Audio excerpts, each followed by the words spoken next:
Welcome back. Tonight you're focusing on the decision by President Uhuru Kenyatta to reopen the economy, of course, choosing livelihoods over lives. Many have questioned whether that was the best decision to make in terms of reopening the economy and getting Kenyans to survive more during this time of COVID-19 pandemic. We are having Dr. Samuel Nyademo to interrogate some of this issue since he is an economist. Welcome, Dr. Samuel Nyademo. Thank you very much for having me on this occasion. All right.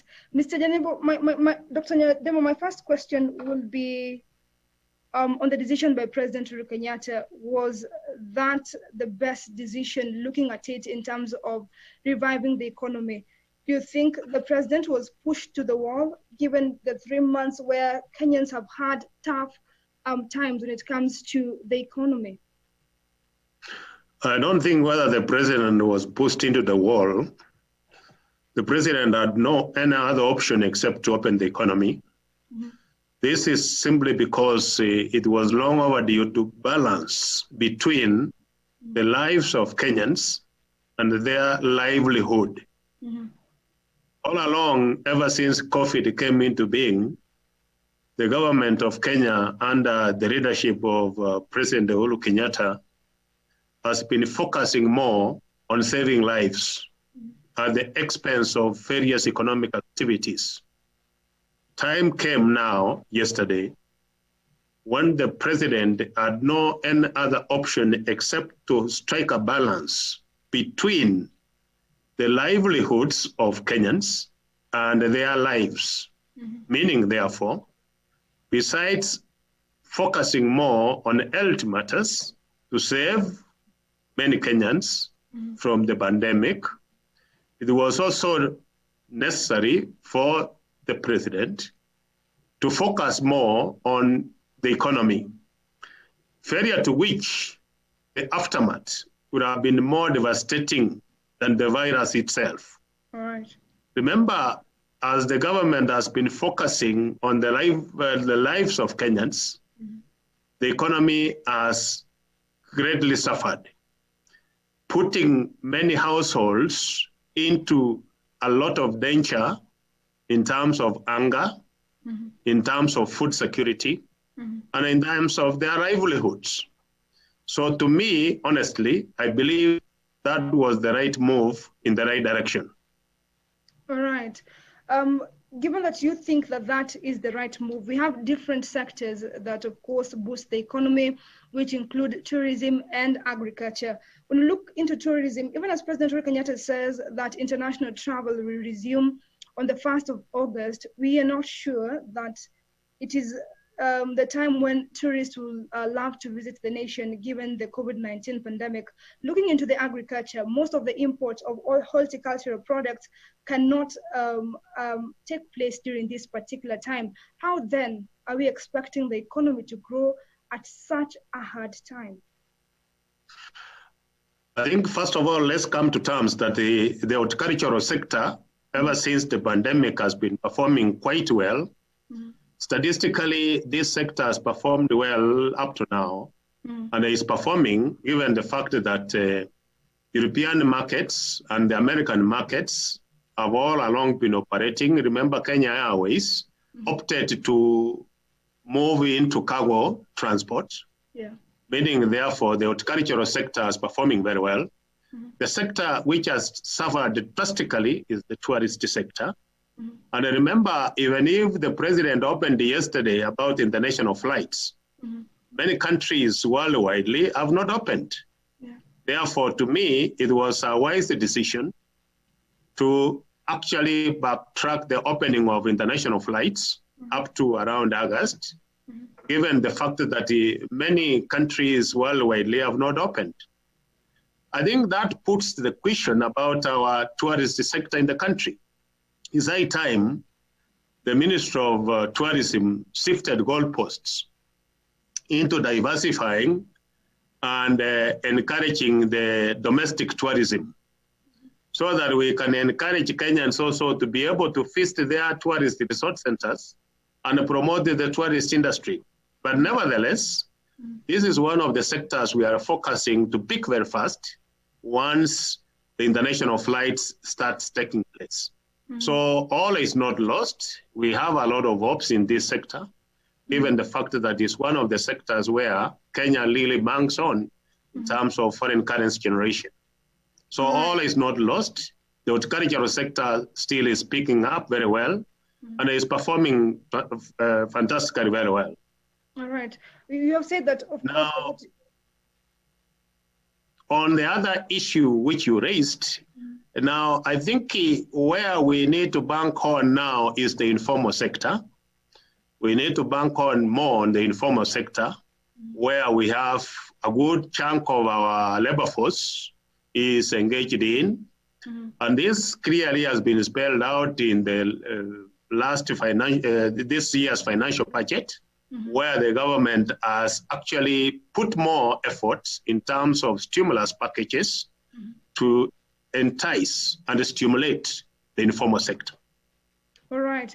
Before we even get into the informal sector, I want us to talk about what you've said about the horticultural sector, that it is, of course, improving in this particular hard time of COVID-19, but we have seen massive layoff of workers in the horticultural farms, which now raises the question why, if indeed they are doing well during this time of the pandemic, what is causing the massive job layoff in that particular sector?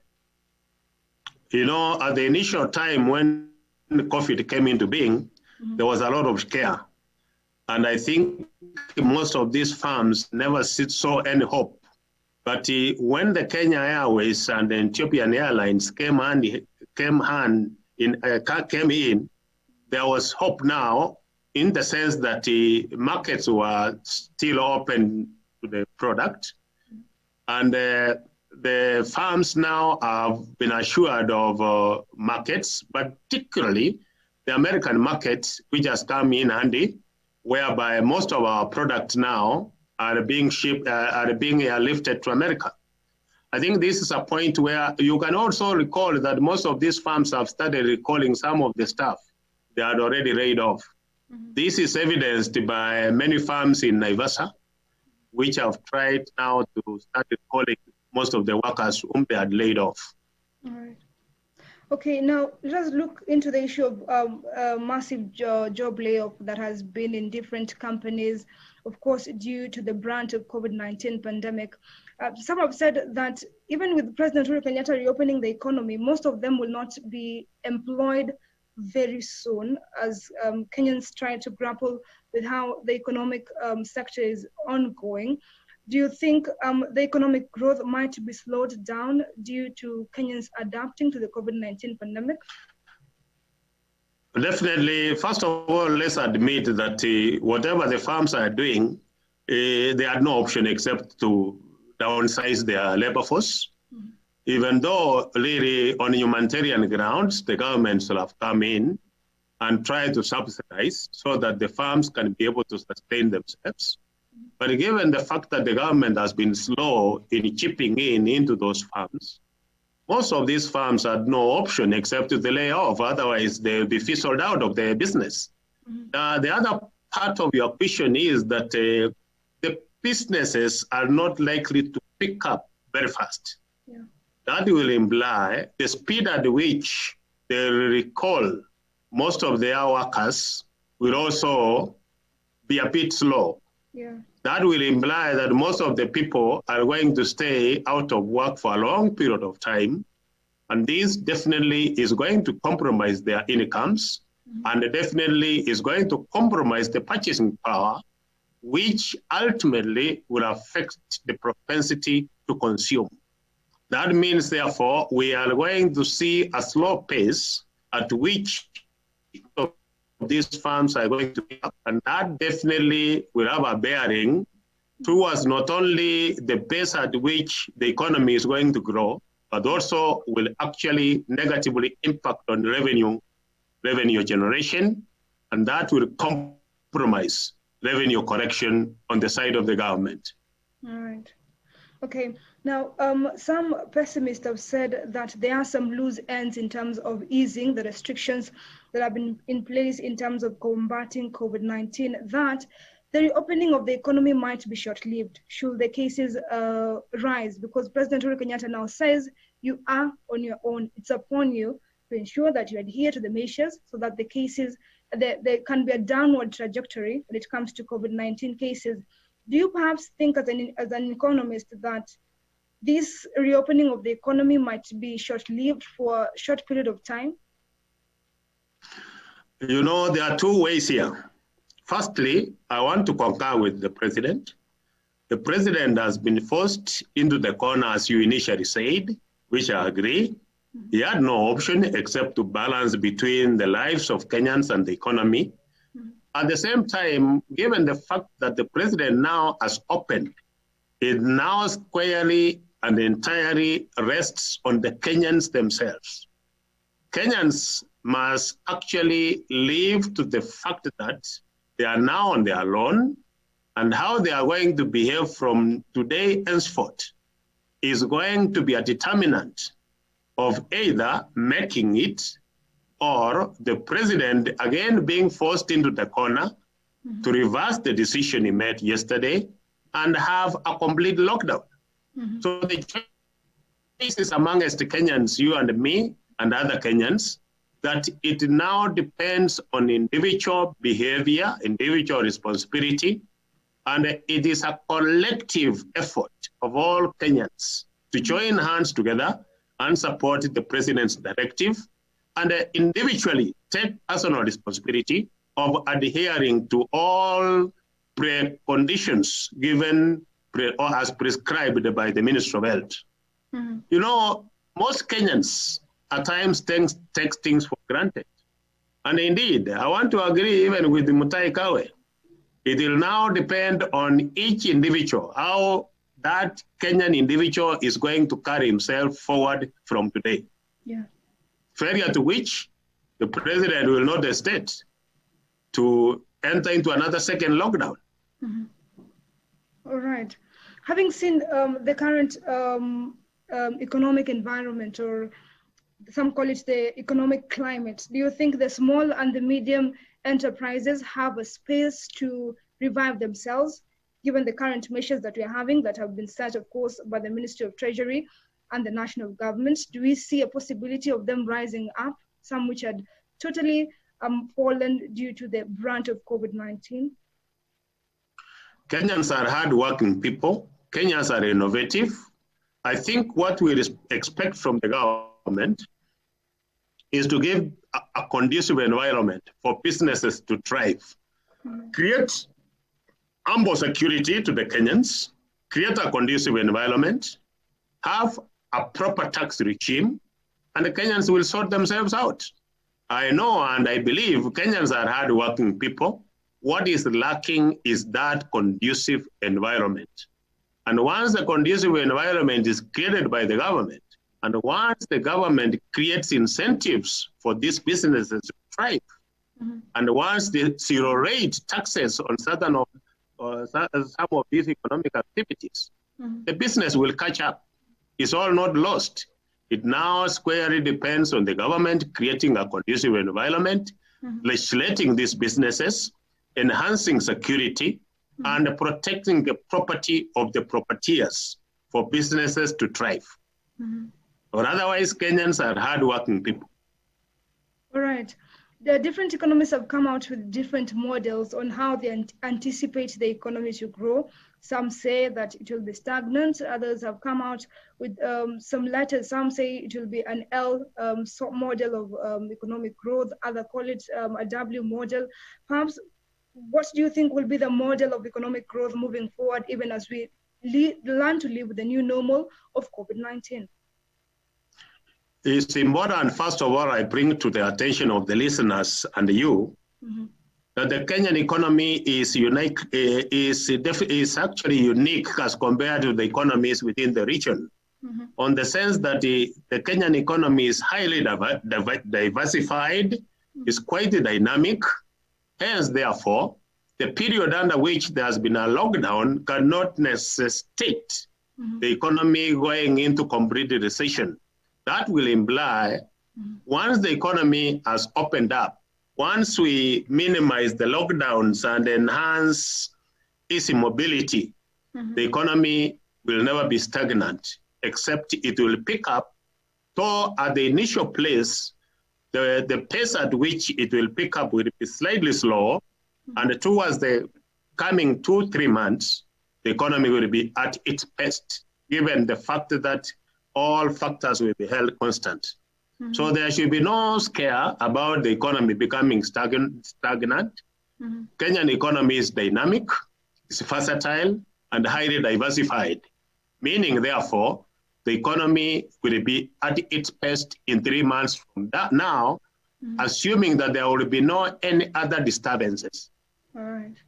Okay, finally, as we finalize, because we are pressed on time, looking at the way things are, what can be your way forward? What can be your message for the different economic stakeholders and the government at large in collaboration with the Ministry of National Treasury? What are some of your recommendations that you will recommend at this particular time as we live with a deadly pandemic? I think, first of all, my address will be to the government. I've looked keenly at the financial budget of this year. It is highly misplaced. It is not prioritized. Therefore, it's not late for this budget to be revisited so that we target critical sectors of the economy that can jumpstart the economy over time. For the other side of the story, Kenyans, it's high time we resorted into hard work. This is the time to actually avoid idling, and we resort into hard work, whose reward will be evident in 3 months to come. So it's a concerted effort. It's the duty of every Kenyan to work hard. It's the duty of the government to legislate and protect the property of the propertiers. And it's the duty of the same government to allocate more resources to the informal sector for this sector to be able to stand on its feet so that it can be able to complement all other economic activities in the economy. On the side of the budget, it's high time we resorted into belt tightening. We shy away from non-priority essential activities, and we allocate to where they matter so that the economy can be able to grow faster. All right. I know we're indeed pressed on time, but there's something you pointed out on the informal sector, which I don't want us to leave that discussion. Given that the informal sector contains 86% of the employment here in Kenya, have you seen indeed there is a support in the informal sector, or is there some losing gap when it comes to that particular sector? I think there have all along been lip services to the informal sector. It's high time we focused more on the informal sector. It's high time we empowered the private sector to be the engine of growth in this country and shy away from lip services. Thank you so much, Dr. Samuel Nyademo, of course, for making time and giving us a perspective on the repercussions of what President Uhuru Kenyatta declared yesterday in terms of lifting the restrictions that are in place in terms of combating COVID-19. Thank you very much and welcome. That has been Dr. Samuel Nyademo, who is an economist, of course, talking about the move by President Uhuru Kenyatta to reopen the economy.